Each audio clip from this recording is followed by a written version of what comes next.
BLMമാരോടൊപ്പം എല്ലാവരും ഇല്ലേ? എല്ലാ പാർട്ടിക്കാരും പോകുന്നില്ലേ?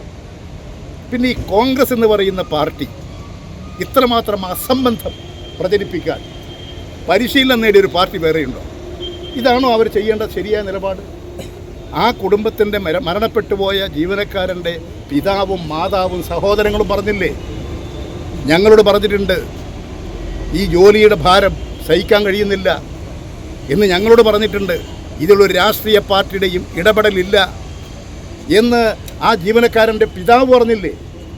നിങ്ങൾ അതിനല്ലേ പ്രാധാന്യം കൊടുക്കേണ്ടത്? പക്ഷേ ഈ നിലവാരമില്ലാത്ത കോൺഗ്രസ്സുകാർ പറയുന്നതിനോട് എന്ത് കലക്ടറുടെ ഉത്തരവാദിത്വം നിർവഹിക്കുമായിരിക്കും? അതല്ല ഇവിടെ പ്രശ്നം. കോൺഗ്രസ്സുകാരൻ പറഞ്ഞത് കൊടുക്കുകയാണോ വേണ്ടത്? അല്ല ജീവനക്കാരൻ്റെ പിതാവ് പറഞ്ഞത് കൊടുക്കുകയാണോ വേണ്ടത്? നിങ്ങളെന്തിനാ ഈ നിലവാരമില്ലാത്ത കോൺഗ്രസ്സുകാരുടെ വാക്കുകൾ ആ ഏറ്റുകൊടുക്കയിലെ നിലവാരമില്ലാത്ത ഏതെങ്കിലും ഒരു താഴേക്കടയിലുള്ള കോൺഗ്രസ്സുകാരൻ പറയുന്നത് അർത്ഥവാക്യമാക്കിയെടുത്ത് ഇത്തരമൊരു പ്രശ്നത്തിൽ നിങ്ങൾ പ്രചാരവേല നടത്താൻ പാടുണ്ടോ? അത് കോൺഗ്രസിൻ്റെ സംസ്കാരമാണ്.